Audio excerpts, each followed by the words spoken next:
हे शिवरायांनी दाखवून दिलं, पण त्या स्वराज्यासाठी मरावंच हे शंभू राजांनी दाखवून दिलं. अरे महाराज कोसळला पण संभार शेरबंद झाला. पाहता पाहता औरंगजेबाच्या सामने संभाजी राजांना आणण्यात आलं आणि त्याच वेळे आज ते कदम आलमगीर औरंगजेब आपल्या सिंहासनाकडे निघाला. हे चित्र पाहिलं आणि मशीन गरजला आलमगीर औरंगजेब के सामने आणि कविता सुद्धा राजा झुकेंगे नहीं, झुकाएंगे खामोश. आणि मशीन पुढा चुप चुप याद रख अल्लाह ताला का है. आणि त्याच वेळी मागून आवाज आला सबूर अभी बहुत मुश्किल. आणि त्याच वेळी आज ते कदम आलमगीर औरंगजेब आपल्या सिंहासनावर उठला. संभाजी राजांच्या समोर गेला. रखलेला संभाजी निहाळला आणि उत्तरता झाला. नाव बरसता था, नाव बरसता था, तब मिला था व्याकरण, तब पूछा था मैं संभा से, क्यों रे संभा तुम्हें हमारा डर नहीं लगता? तब कहा था इस संभा ने, अरे हमें किसी का डर नहीं लगता, बल्कि हमारे वजह से सबको डर लगता. सच कहा था काफिर ने, सच कहा था. आज तक कभी ठंडा करा मिला, लेकिन अब नहीं काय हो हमारा. आणि त्याच वेळी औरंगजेबाची नजर कांजण्यात चढलेल्या राजांच्या चेहऱ्यावर गेली. राजांच्या डोळ्यात आग पाहिली, भगव्याची अस्मिता पाहिली आणि समोर म्हणजे संभा. आंखें नीचे काय हो हमारे. और दो सवाल पूछे जाएंगे तुझे, यही दो सवाल तय करेंगे. बात का मंदिर देखेगा तो क्या होगी यहाँ से लिया. आणि औरंगजेबाने पहिला सवाल फेकला. औरंगजेबाचा सवाल होता संभा चलो मरते मर्राठा लाखों के फांसी हमारी नाम ले पाए दखल. तू आया बरहनपुर, तू आया सूरत, तू आया औरंगाबाद, लुट लगला गया खजाना बताओ कहो. आणि सलच्छा अरे हिंदुस्थानचा खजाना इथला मातीचा कण मानतो आम्ही सोनं.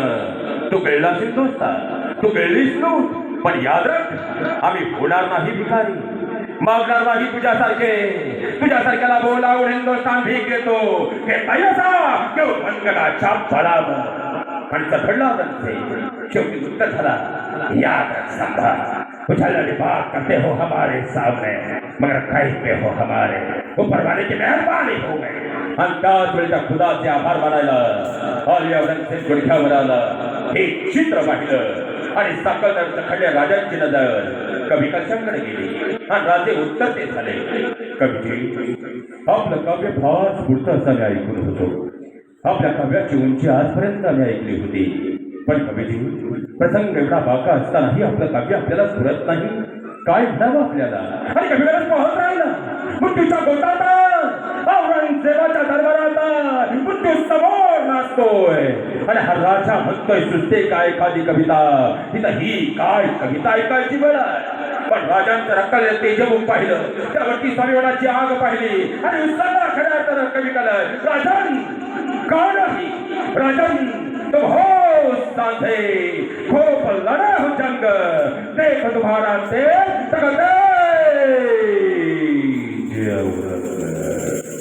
राजे काय लढा तुम्ही छंद. राजे काय तुमचं ते सामर्थ्य, तुमचं तेज आणि सामर्थ्य पाहून आलमगीर औरंगजेब सुद्धा तुमच्या समोर वाकला राजे.